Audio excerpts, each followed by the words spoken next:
Welcome to the third webinar in the context of the Awareness Week on Alcohol-Related Harm. I'm very pleased to welcome you on behalf of Eurocare, the European Alcohol Policy Alliance, but also on behalf of the other partners which organized these events today, yesterday, and the day before together with us, which are the European Association for the Study of the Liver, the European Liver Patients Association, the European Brain Council, the European Federation of Addiction Societies, and the United European Gastroenterology. There are also a number of other organizations who are supporting the week. And this year, the week has been organized also in close collaboration with WHO Europe, the alcohol team, which I would like to thank very much for their collaboration and support. So I mentioned already, this is the third webinar, and the topic of today is Sustainable Development Goals in relation to alcohol and how evidence-based alcohol policies can contribute to achieving the Sustainable Development Goals of the United Nations in Europe. And I'm very happy that today, in conjunction with this event, WHO Europe is also launching a new fact sheet for policymakers, which is called Alcohol Consumption and Sustainable Development. And of course, there will also be a presentation of a special issue of alcohol control policy and health in Europe of the International Journal of Environmental Research and Public Health. So we have a very nice and interesting agenda for today. So just to introduce the topic, as you all know, the Sustainable Development Goals are a set of goals that aspire to, quote, leave no one behind, which was adopted by all members of the United Nations. And these goals are to be achieved within 2030. It seems like, but I'm sure we will hear about this during our webinar, seems that many countries are failing to achieve the SDGs. They came into force, I think, in 2016, so it's now almost 4 years.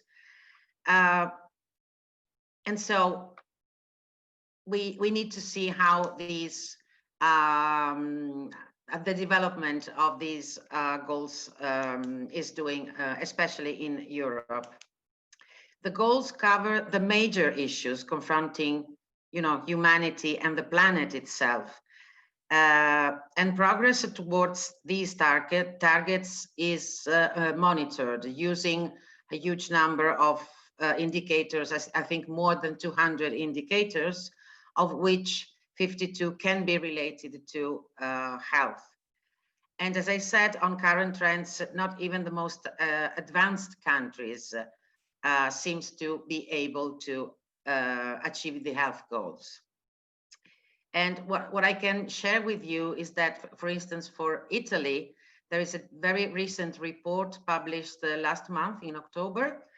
And it's this report shows that based on the data that they are collecting in 2020, there are about 9 goals that seems to be getting worse rather than better. And that includes also target 3, which is the health, so-called the health goal. There is just a small improvement for 3 of them. And for the other 5, there are even no data to evaluate how they are progressing. So this is, for instance, the situation in Italy. So today we will try to see, and I mentioned goal number 3, but if we look at the other sustainable goals also, I think that alcohol can play a role in achieving also other goals, like, for instance, I think it's number 11 or number 10, I mean, inequalities or safe cities. So I think that the implementation of effective alcohol policies could also have an impact, not only for goal 3, which is the health part, but also in at least 3 or 4 other goals that the United Nations identified. So having said that, I am really looking forward to hearing what our panelists have to tell us and suggest what actions could be taken. So I'm just before giving the floor to the first speaker, I'm just reminding you of the some housekeeping rules, telling the panelists that we are going to record this webinar and it will be available on our websites and also on YouTube. You can click on your window and rename yourself if you don't want your name to be visible. Again, if the panelists agree, we also will have the presentations available on our websites at the end of the webinar. And for participants, if you have questions, please type your question in the chat, addressing all participants so that all of us can see the question. And except the speaker, of course, everybody else should be muted during the webinar. So without any further delay, I'm giving the floor again to Carina Ferreira-Borges, who works at the European Office for the Prevention and Control of Non-Communicable Diseases in the WHO Regional Office for Europe. And she will tell us something about alcohol consumption and sustainable development. So again, Carina, thanks very much. Thank you very much, Tiziana, and thank you a big thank you to Eurocare for this invitation. And also, I would like to express my gratitude for being, in this very high-level panel, and it's a pleasure to be part of the Alcohol Awareness Week and to continue supporting all these very important raising awareness initiatives on the role of alcohol and the impact it has in society, both on the health side, but also in the development side. And today I'm going to talk about both the health and the development side. So I will, next slide, please. So I will start by saying a little bit about what we do. So I work for the WHO Regional Office for Europe, and I am based in the European Office for Prevention and Control of Non-Communicable Diseases. This is an office that has been set to basically address the NCD risk factors, so the major risk factors for non-communicable diseases. And we work in different areas which cover physical activity or physical inactivity, childhood obesity, but also in many other areas like the tobacco and alcohol. So I coordinate the area of alcohol. And of course, we collaborate with the colleagues basically with the aim of supporting the efforts of our member states to reduce the burden of non-communicable diseases in Europe. So next slide. What is our mandate? Well, basically our mandate derives from the fact that we have a target, an NCD target, which is related to reducing premature mortality from the 4 main NCDs in Europe. And if we look at the mortality in our region, we see clearly that we have a gradient, a very pronounced gradient from the west to the east. And we can see that the probability of dying from non-communicable diseases is extremely high in the eastern part of Europe. So we have differences in the region. We have difference in countries, and we have difference among countries in terms of the premature mortality caused by NCDs. And we know that behind this premature mortality, we know that risk factors play a huge role in this. So next slide, please. If we look at the risk factors, we understand that how these risk factors are distributed and the burden is distributed in our region. We know that tobacco, together with some of the dietary risks, have a very huge role in terms of the dailies, but alcohol use as well as low physical activity, and of course, issues linked to body mass index and cholesterol are also very important in terms of the burden that we see in diseases in the WHO European region. So next slide. If we talk about the Sustainable Development Goals, Tiziana has already mentioned the importance. So it's what we call the 2030 agenda. Basically, it is a shared blueprint for peace and for prosperity, agreed by countries, by the presidents of many countries in the world. Which aims at, it's for people and for the planet, and calls for action in terms of a global partnership. It tackles and it has, as mentioned already, 17 goals, many targets, but basically those targets interconnect because we all understand, for example, now the role of health, as one target that needs to be at the center of the other targets. I think COVID came and clearly showed that without health, there's many little things that we can accomplish in our planet and in our future and in our prosperity. So definitely health at the core of the Sustainable Development Goals, but not only health, also other goals. So the key factor here is to understand that health is a determinant of all those achievements that we have agreed and for which we are aiming in terms of the 2030 agenda. Next slide. If we look at alcohol, so these are the 17 goals. So let's continue. Next slide. Thank you.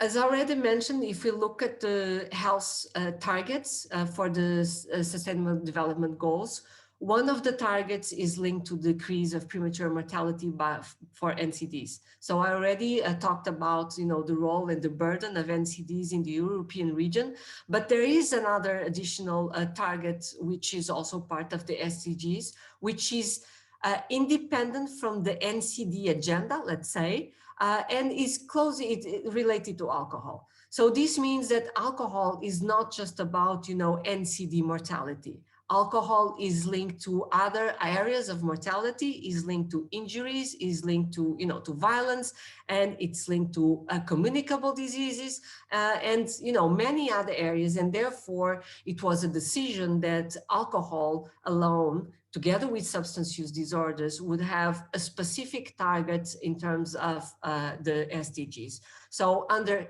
target 3, we have both target 3.4 for premature mortality of NCDs and 3.5, which is linked to alcohol and treatment of substance use disorders. Next slide, please.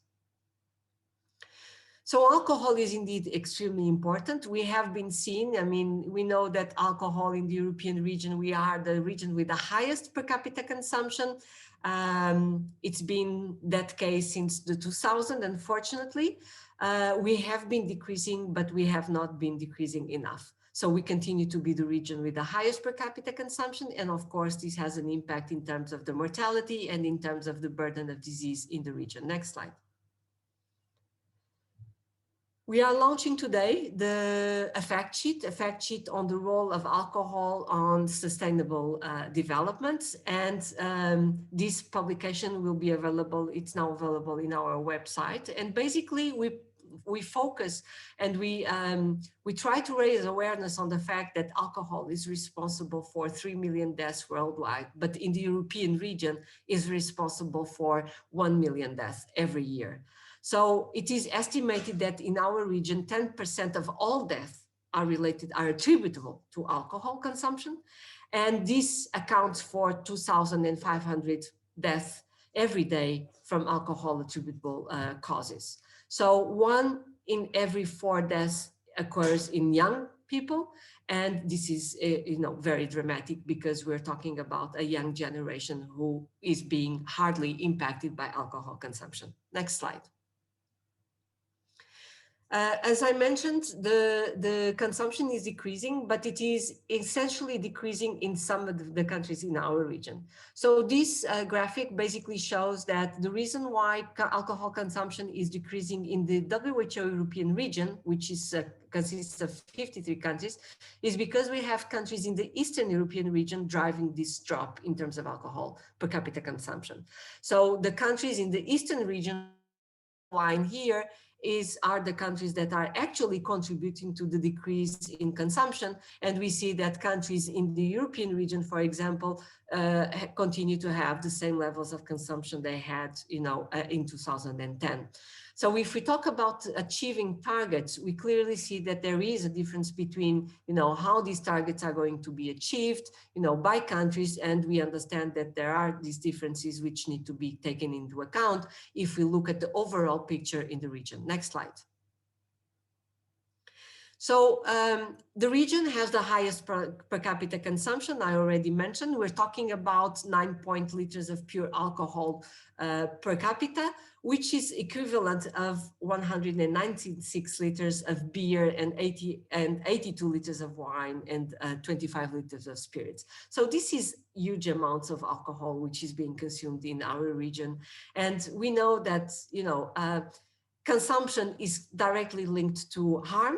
And therefore, we have many of the diseases, and we launched on Monday a report on alcohol and cancer, again, highlighting and raising the awareness to the fact that, alcohol harm occurs from the first drink. It's not about people drinking too much. Of course, the harm increases with the quantity, it increases with also it's linked with the frequency of consumption, but there is clearly a relationship between the total that you consume and, harm. Next slide, please. Thank you. We have been looking at alcohol impact in terms of the all-cause mortality in countries, but also in terms of life expectancy. So we have published recently a report looking at the alcohol control policies in Russia and how these have impacted in all-cause mortality. And we did, interrupted time series analysis. This has been published in several papers. And basically, what we wanted to look at was, are clearly policies impacting in alcohol attributable mortality and in all-cause mortality in countries? Are they really efficient? Are they really, impacting, and what type of policies? So we did an analysis of all the policies that the Russian Federation had put in place. We looked at consumption data, we looked at mortality data, and we came up with this study, which basically highlighted the role of policies, policy control in shaping alcohol consumption, mortality, and life expectancy. And we also saw that, there is for sure interaction, but alcohol clearly has a leading role in this impact. Next slide. Just to show, to highlight what I was saying, this was published in the Lancet, the Russia alcohol policy, a success story, where we have a lot of lessons to learn. It's about a comprehensive set of policies sustained over time, which is extremely important as well, because if you put up policies 3 years after you take them out, all of this makes all the results and the achievements much more difficult. Not to say that it's not possible, because if cost-effective policies do work immediately, but still we want to see comprehensive policies, because we can see clearly, as you can see here, that there is a clear relationship between per capita consumption and increases or decreases, and the same for life expectancy. You increase consumption, you decrease life expectancy. This is what you see here. And you decrease consumption, you increase life expectancy. So next slide, please. So this has been published, as I already mentioned, in our website. You can find it. It is extremely important. Next slide, please. To understand that, as I mentioned in the beginning, it's not just about, non-communicable diseases. It's about, many policy interventions that basically impact in lives of people and impact on their health and impact on their well-being. So alcohol is associated not just to NCDs, as I mentioned, but also to violence. And we have seen, and if you look at the publication that we are issuing today, and there's been other publications by other partners, civil society. I mean, Movendi has published something on alcohol also in the SDGs, and we know that alcohol is associated with many of these, it will impact in many of these SDG targets. So we see that alcohol is associated with violence, but also, clearly with an impact in reducing the risks in terms of, equality and gender-based violence and discrimination. So we know that for producing alcohol, especially beer, we need a lot of water. I mean, this in some countries might not be something which is important, but yes, it is important in many countries where there's no water and where we are seeing the sources of water being used not for the population, but to produce more alcoholic drinks. And this is the case. I came from the African region where I used to work, and this is the case in many African countries where the sources of water are bought by the economic operators to produce alcohol, and the population is deprived from these important sources of water. So it's just some of the areas where we see the impact of alcohol consumption and how this is related not just to health but also to other SDGs. Next slide, please. So what are the policy options WHO has been recommending? We know that there are three best buys. It's about increasing excise taxes, restricting and banning advertising, and also restricting availability. We also know that there are the policy recommendations. Drink driving and brief interventions are very important. We need to strengthen the health system response, because there are people that need to know when they go to their primary health care, provider, it is important that they hear that, tobacco, that they should reduce and stop, smoking, but it's also important that they hear the same in terms of alcohol. No alcohol is the best option that we can have in our lives for reducing this risk factor. So other policy recommendations, pricing reviews. It is important, the area of minimum pricings to make sure that no cheap alcohol is sold, especially to people that have already a lot of problems, people that have usually difficulties in accessing to the health system because they lack the resources. And therefore they drink cheap alcohol, but also, all these policies which are related to promotion, to restricting promotion and banning the promotion, and as well as informing the consumers. So WHO has published very recently also a review of the evidence regarding alcohol labeling, and I also invite you to take a look at that. Next slide, please. So we have been monitoring these targets and the achievement of these targets. We have been in contact with our member states, and we hope to continue working closely with them to support them in achieving the targets and the goals that have been agreed and for which the countries have been committing to. Next slide. There is a joint framework, NCD framework, and WHO reports yearly on the achievement of these joint commitments. So you know that we collect data every year now, and we are reporting every year in terms of per capita consumption.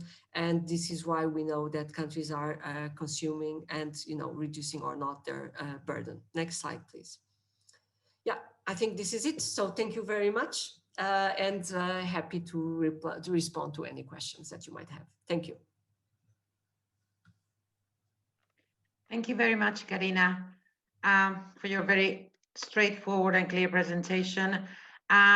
While you were speaking, there were a few questions in the chat, but I think with the help of everybody in the group of panelists and also attendees, I think the questions were answered in terms of which countries in Eastern Europe show the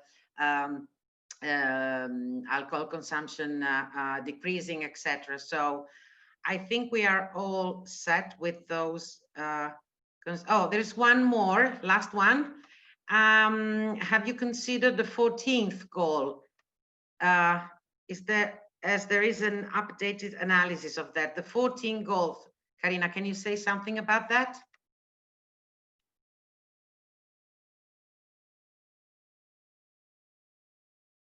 I was trying to look, I confess that I don't know all the goals by heart. I looked at it. Is it life underwater or something?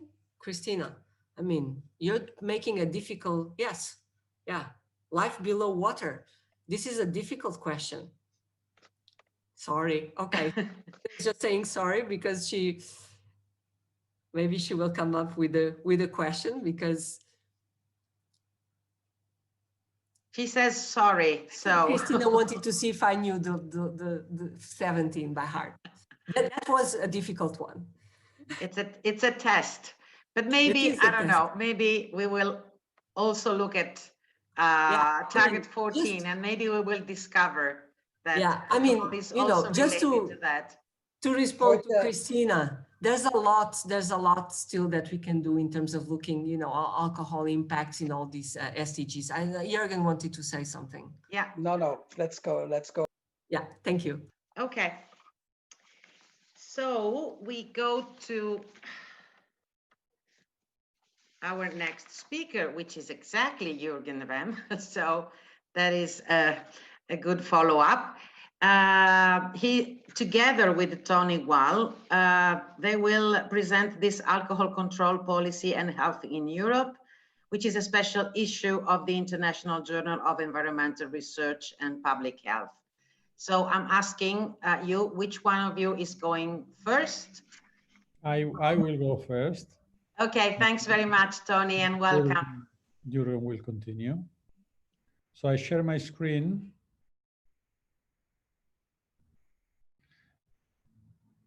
Can you see it? Yes. Perfect. Yes, we can.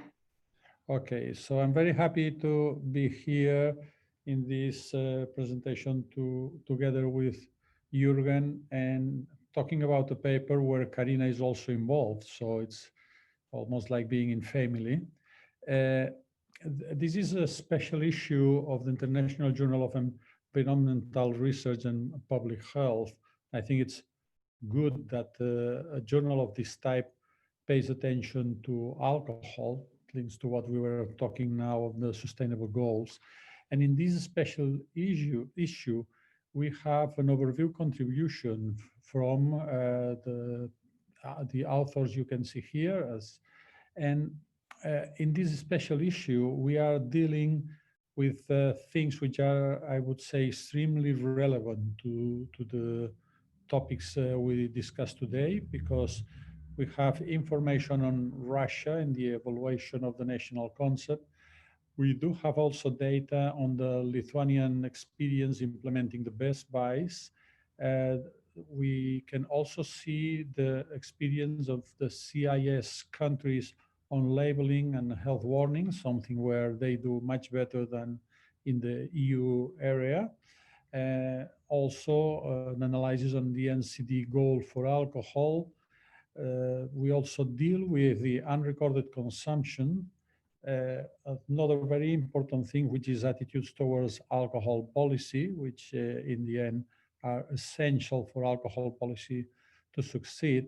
And then taking into consideration something where Jürgen and I have been insisting for ages on taking use and potency as the basis for alcohol policy. As I said, in this overview article, what we present, and Jürgen will elaborate later on that, is that alcohol is a major risk factor for burden of disease. Don't need to insist with this audience. And there are effective and cost-effective alcohol control policies that can reduce this burden. And so based on the reviews, international documents, contributions to this special issue, we provide an overview of the implementation of the policies in the World Health Organization European region, that, as you know, is much larger than what we tend to think on from the perspective of the European Union. What we found is that overall there is a great deal of variability in the policies implemented between countries. But it is clear that there are two countries, Lithuania and the Russian Federation, that have recently implemented significant increases in alcohol taxation, restrictions on alcohol availability, and bans on marketing and advertising of alcohol, all of them within short periods of time. So in definitely implementing the three best buys. And what we can see is that both countries saw significant decreases in consumption and all-cause mortality and increases in life expectancy, which in a way shows again how the implementation of best practices pays off, as we always insist. And also we identify the current challenges for all the countries, and the three most relevant current challenges we identified was cross-border shopping, recent internet-based marketing practices, and the impact, the negative impact that international treaties may have. And having said that, I will give the floor to Jürgen, who will give you a more detailed explanation on some aspects of those main ideas. Thanks a lot, Toni. And Toni will basically look into and change the slides. But this is basically what happened in all-cause mortality in Lithuania. If you look into this slide, you see that basically all-cause mortality went up after 2001 till about 2007-8, and then it went down. The question is, what did alcohol policies, what role did they play in this? Next slide, please. And here you see the full explanation. You basically see that it went up and then it goes down, but it was interrupted. The general downward slide was interrupted by two major policy events. The first event was in January 1, 2009, which was both an increase in taxation, but a reduction in availability, restrictions imposed on off-premises sales, and a ban on open alcohol in vehicles. The second reduction, the second red line, was an excise status raised by 111 or 112 for wines and beers respectively, and 23% increase of taxation on hard liquor. And those increases in taxation and those increases in availability caused these drops in all-cause mortality. So basically, Lithuania, within those alcohol control policies, was able to increase their life expectancy by about 1 year in just one single event. And those are the types of successes which all countries could achieve by implementing such policies. It looks now quite a lot. It means, oh, we can't increase taxes by 100%. That's almost impossible. Only a small country at the borders of the EU can do that. That is not true. Overall, taxation in most countries of WHO Euro, and especially in the EU, are quite low. And they could be increased by that without big increases in price. Of course, there would be increases in price, but if you increase taxes, price usually increases by 10% if you increase taxes by 100%. So it's not that big as it seems. Next slide, please. Let me give you another example where we could achieve policy successes, and those could be achieved very easily, again in the EU. Overall, not even in this year, when there's a focus on cancer, has the EU yet decided on binding warning labels for alcoholic beverages. They haven't even decided on ingredients. But what would work the most, of course, in terms of alcohol control policies would be labels which indicate, as for tobacco, all the potential risks which alcohol causes. For example, alcohol can cause cancer. A simple phrase which not even the alcohol industry contests, by the way. The alcohol industry says this is a correct phrase. They agreed on it. They just don't want to put it on the bottles. They want to keep it as unknown as it is right now, because the majority of the population in WHO European region doesn't know that. However, parts of Europe, again, in the eastern part, the Eurasian Economic Union has not only decided on warning labels, but has already implemented mandatory warning labels, meaning they went through the WTO process. You cannot just put on warning labels on beverages. This has to be tested by the WTO, who is looking that no market disruptions and no wrong things can happen. And that's a process which usually takes 1-2 years. And they went through this process. So even if the EU would decide now to put a label on alcohol can cause cancer, it may still be 1-2 years before this could be implemented according to the WTO rules. What in this article is also there, I don't want to tell you, oh, this is all easy and some other countries have done it. Of course, there are barriers. There are barriers to all alcohol control policies, and some of the original suggestions, for example, a suggestion to use graphic pictures as with cigarettes in some of the countries, have actually been watered down in the consultation process. Next slide, please. So what is the conclusion? The conclusion is that best practices in alcohol control policies in some European countries have been shown to save lives and increase the life expectancy of national populations. The slide which Carina showed for Russia is not an exception. Whenever we show slides about Russia, they say, okay, Russia. The EU is different. We drink different. We have less harm. No, Lithuania is a country of the EU. And they showed very similar effects of those alcohol control policies. So such best practices can be and need to be considered across Europe. However, formulating or implementing alcohol control policies is challenging.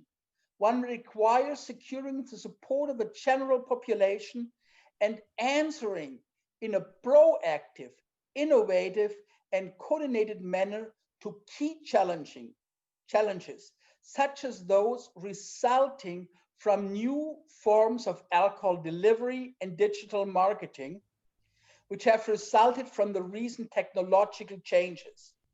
And what happened during COVID is that a lot of countries, not only in Europe, but also in Europe, have actually allowed some of those new forms of marketing and alcohol delivery in countries where it has been forbidden before.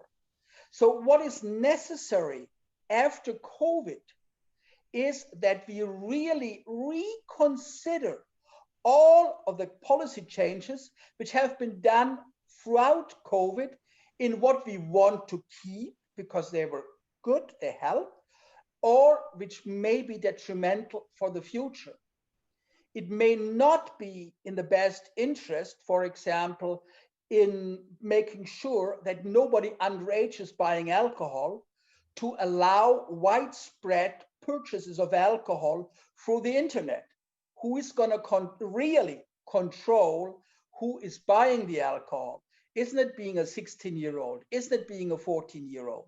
Those kinds of questions we need to really focus on already now, because some things were implemented during COVID, which may hurt us in the future years.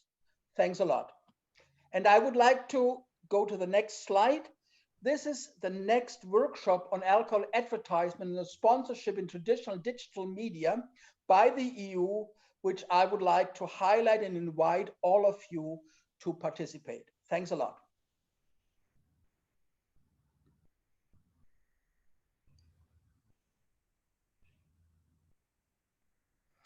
You're muted. Tiziana, you're muted. I'm sorry, I always forget. I was saying thank you to Toni and Jürgen for your combined presentation. It was very interesting, and while you were both talking, a lot of ideas and issues came to my mind, and I'm sure this is also true for many of us. When we hear people speaking, it's really inspiring and giving us ideas on how to try and move forward. Especially if I can just briefly comment when you said that you have these fantastic results from countries like Russia or Lithuania, and for us in the Mediterranean countries, the conversation is always like, as you said, oh, but that's Russia, oh, but that's Lithuania. And we really need to learn how to counteract that conversation in a different way. But sorry for my brief comment. Okay, so we now go to our next speaker, who is Marko Korenjak from the European Liver Patients Association. And he's gonna give us a call for action in regards to alcohol and sustainable development goals. Please, Marko, the floor is yours. Yes, thank you very much. First of all, thank you for the invitation. Thank you for the possibility to talk. I totally agree with you, Tiziana. So sustainable development goals are here to reach. We are on the right path. So when we had the Millennium Development Goals until 2015, some targets were met, some targets were not met. And it is especially worrying that we are now in 2020, only 10 years from the reach of 2030, and sustainable development goals are not yet reached everywhere, especially in regards of alcohol. And obrigado also to Carina, which reminded me from my country. So I'm coming from Slovenia, and a few years ago, we made a right to water as a constitutional right. And I think this was a step in the right direction, because no private company can own any water sources in our country.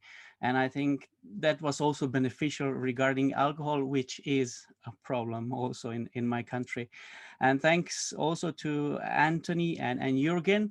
It is rarely that I see so passionate presentations and passionate people. So I will try to do my best to have to say something about the alcohol and alcohol-related harm as a call for action from a patient perspective. So my name is Marko Korenjak, and I'm the current president of European Liver Patient Association. We are based in Brussels, and some facts that I know that you know, and I also saw in the chat, this group is extremely active. So I'm part of a group that would be so active also on chat. So bravo. In regards of alcohol, so as you know, that WHO European region has the highest proportion of total ill health and premature death that is connected to alcohol. So 12% of cancer cases around the world are linked to alcohol consumption. And in regards of liver cancer, because our focus is liver as European Liver Patient Association. So if you drink more than 3 drinks per day, you increase your chances to have a liver cancer by 16%. And alcohol is also responsible for 1/3 of all liver cancers. And this means that it's the first cause of liver cancer in Central and Western Europe, and the second cause of liver cancer on a global level. So if we think about promoting a positive messages regarding alcohol or reducing the alcohol intake, so first of all, we need to say that you already have improved mental health and mental health possibilities if you lower the alcohol consumption. Then you have better long-term physical health, healthier appearance, increased energy, better sleep, and last but not least, you can also save some money if you reduce your alcohol intake. In regards of reducing alcohol intake, this has very beneficial causes to different things. For example, if you lower the alcohol consumption, you lower also the risk of liver cirrhosis. If you lower alcohol consumption, you lower the risk of hypertension. So there are numerous positive things on the health side which are improving if you are able to lower the alcohol consumption. And as Jürgen already said, so we have Europe. Europe has a beating cancer plan. The cancer is extremely important in Europe right now. So we expect that around the 9th of December, this beating cancer plan will be crafted. And it's now time to call it for action and ensure the prevention and reduction of alcohol-related harm that is included in that plan. So we should, in European Union or in Europe in general, we should be ambitious, and we should take some actions that would introduce the alcohol-specific legislations, also in line with everything that Anthony and Jürgen said. So not to forget that we are in the middle of the COVID-19 pandemic. This has changed the way that we are dealing with diseases right now. And from the patient perspective, I do need to tell you that people are spending more time at home, and it's extremely difficult also for the patients or people that were part of the groups, discussion groups, and Alcoholic Anonymous. It's very hard to meet in person. So we have some people that are relapsing, that are taking more alcohol than is needed. But you all know that, and we need to try to find a way to spread the message or to raise the awareness about this. So it's also crucial that we address some misinformation that is being spread through social media and other communication channels about the alcohol and about the COVID-19. So when we were reading the report that just came out from a European School Survey Project on alcohol and other drugs, we were extremely worried to see that we have a big problem regarding the new generations, so the young people. So in this report, you can see that alcohol use still remains high among the adolescents in Europe, with an average of 3/4, so 79% of school students having used alcohol in their lifetime. And in time of doing this research, almost half, so 47%, they have used it in the time of the last month. So we try to do a call for action to address new generations and to try to prevent underage drinking. So in regards of minimum legal purchase age, we have now the problem of, as Jürgen said, so getting alcohol through modern ways, like through the internet, or companies shipping alcohol to someone and they do not know which age is the person. And we need to limit availability regardless of the type of drink. Or so we need to also address a school-based approach involving curriculum that would be targeted at preventing alcohol and giving all the information to school children. So extracurricular approaches are also extremely important because they offer activities outside of school. In time of COVID-19, this is extremely difficult to make because the children are at home. So, but we are not doing changes just for this year. We are doing changes for the whole generations and for the future. So when we will be able to return to the school, it is crucial to have some extracurricular activities that would offer this kind of informations. So we need to try to involve also the families into the prevention programs, because usually alcohol is not a single problem. It is usually very connected to the family that you are from. And I can say this from my own experience, because I lost some friends that were dear to me, and alcohol was never only their problem. It was always the problem of the family that they were in, and the wider people that were communicating with them. So we need the campaigns that would stress the risk, but also that will promote the healthy lifestyle and the well-being. And we will need to work on the social acceptance of alcohol that allow us to ignore harm. So we think that for this change, you need all the stakeholders at the table. And so we are very happy and honored to be here amongst you, because we think that together we are stronger, or maybe I should say that together we are even stronger. Thank you for your time. Thank you, Marko, and thanks for giving us the perspective of the liver patients in Europe. And I can assure you that while you were speaking, passion also came from your speech, so you're not different from all the other speakers that we have today and very often in other occasions. So we go now to our last speaker, alcohol and the pancreatic cancer, what is at stake? And I welcome Matthias Lohr from the United European Gastroenterology. The floor is yours, Matthias. Thank you very much. I'm working with UEG and have been the representative to the UEG for a long time, also working with the European Alcohol and Health Forum since many years. That's why I know Marianne for many years now. Now, looking at this topic, I think one should first of all look into pancreatic cancer and then a little bit on epidemiology and the mechanisms maybe. Pancreatic cancer is one of those cancers which is now coined a neglected disease, a category DG Santé opened up, with pancreatic cancer being the first, with a very short median survival, less funding, less knowledge about the disease as such, and an almost 100% loss of life expectancy once you have this disease. And furthermore, the incidence and the cancer-related deaths are slowly increasing.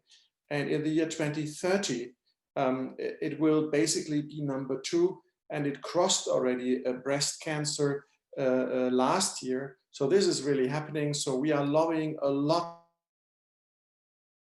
together with Pancreatic Cancer Europe, the UEG, and the European Pancreatic Club.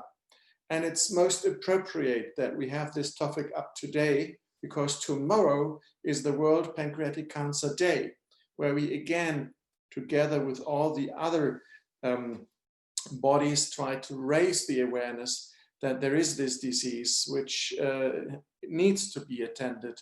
Otherwise, again, it will be the number 2 of cancer-related deaths in 9 years.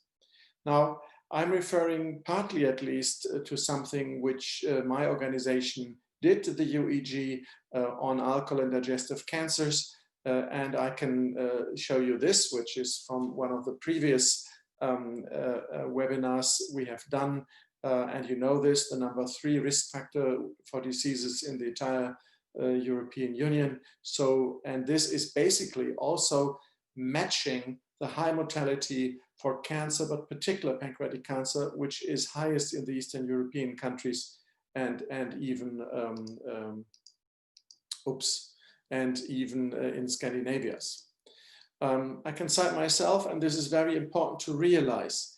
The patients who drink, particularly those who heavily drink, are mostly also smoking. So it's very hard to single out this one etiological factor, but one can do that. But you need to realize that it's the smoking, it is obesitas, it's the quote unquote wrong food, junk food, which comes along with this. And it was mentioned before, a family, not having a job, maybe sitting on your couch, which comes together, increasing it. But lots of alcohol is increasing the risk for pancreatic cancer 3.5-fold.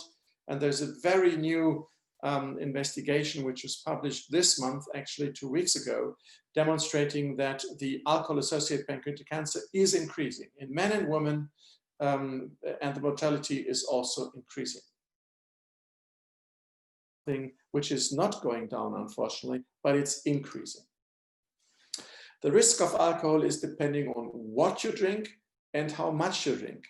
Clearly, the overall damage besides the pancreas begins with the first drink, as was mentioned beforehand. But if you now try to single out in these analysis, it is really the liquor and lots of it, which would increase the risk basically significantly for developing pancreatic cancer. With less drinks, it's less risk, by the way. Now,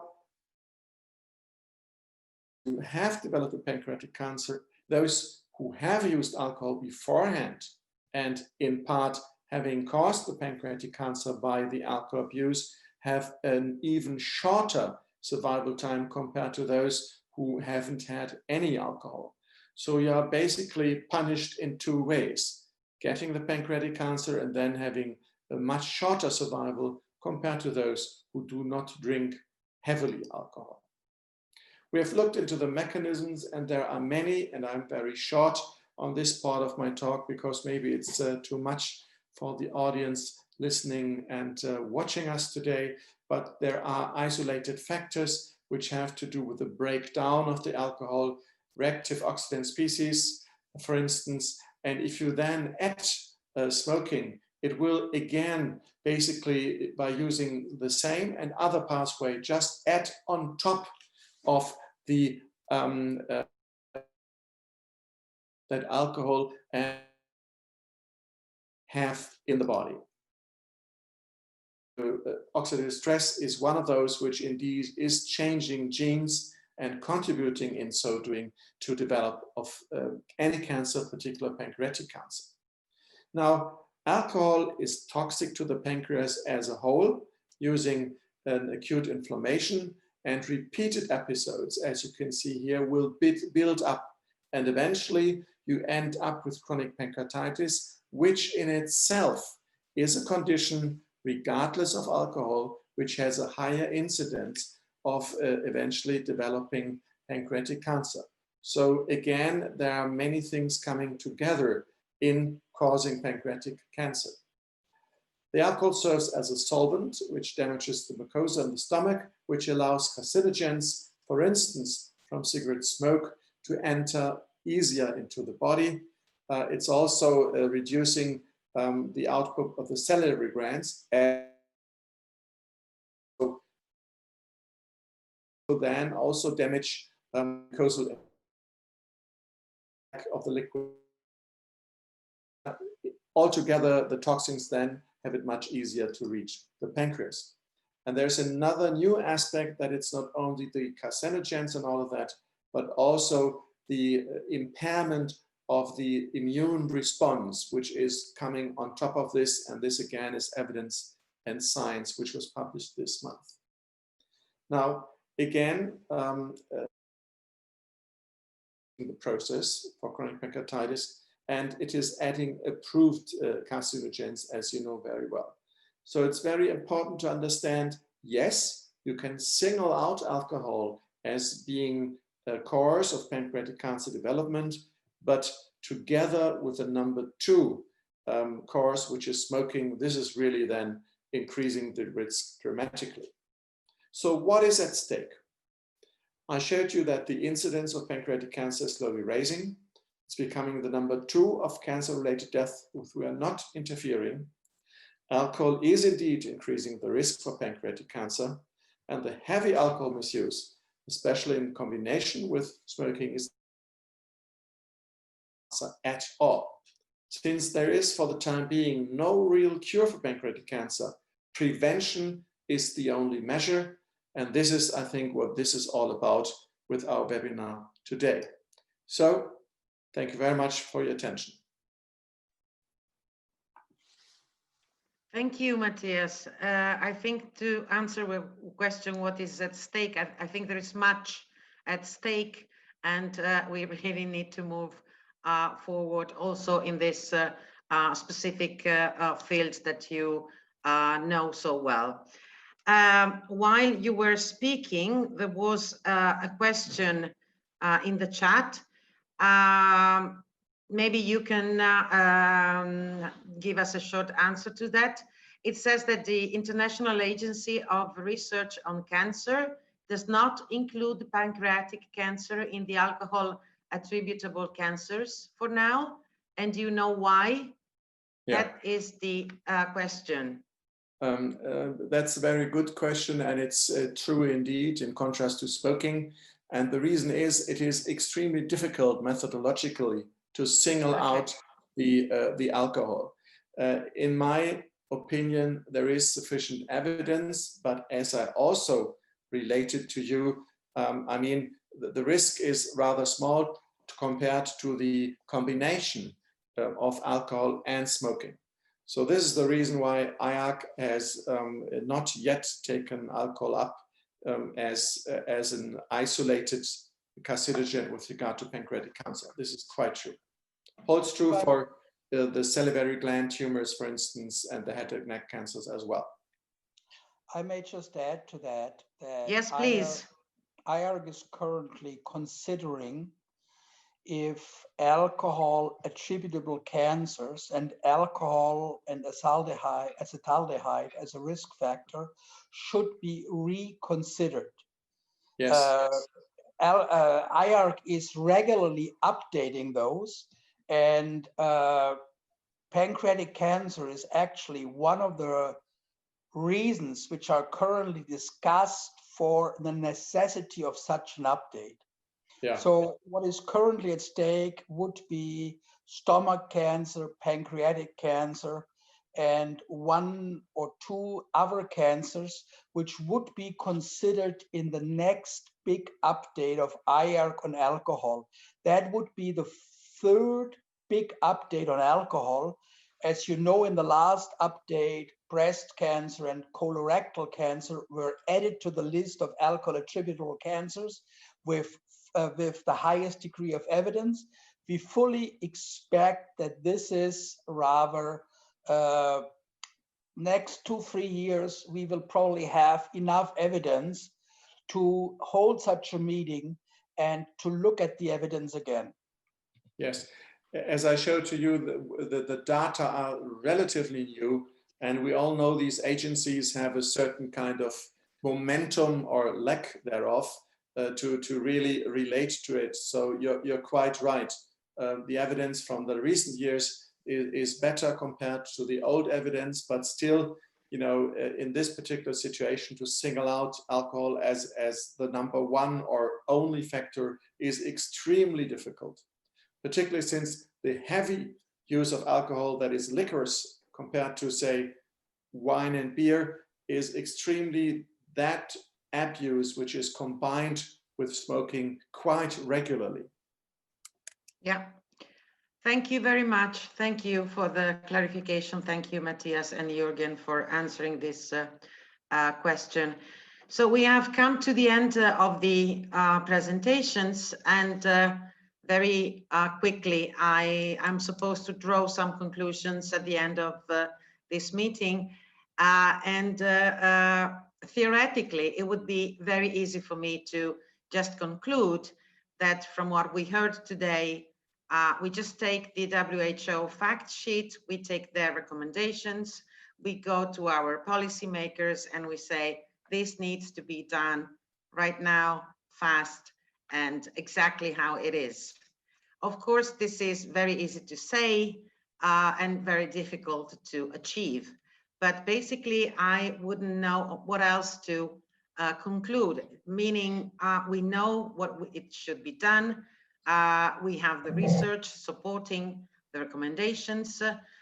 We go back to the best buys that we have had for some time now, and we have been working to try to implement them and to have them implemented at the international level where possible, and then at the national level for other issues.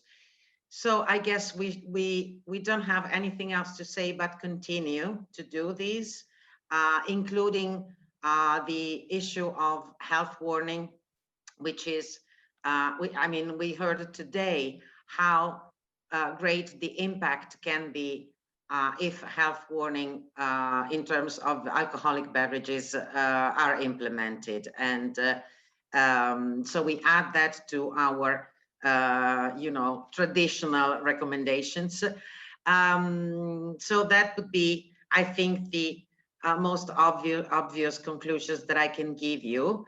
And with those, I'm just leaving you because we have come to the end of our time. I'm very grateful to all presenters of today, yesterday, and the day before. I think we really were inspired by your presentations for our daily work starting tomorrow. Of course, we are living in COVID times now, and this is another difficulty that we face in our everyday work, because COVID is the only thing that people is talking about, including policymakers. But our job is to tell them that there is also a relationship between COVID and alcohol control policies, and we will continue to work on that. So again, thanks to all of you, the presenters, the participants, and as it was mentioned, the chat was very, very active, and that is also an added value of these webinars in my view. So I wish you a nice evening and hope to see you soon at the next opportunity. Bye-bye. Thank you. Bye-bye. Thank you. Bye-bye.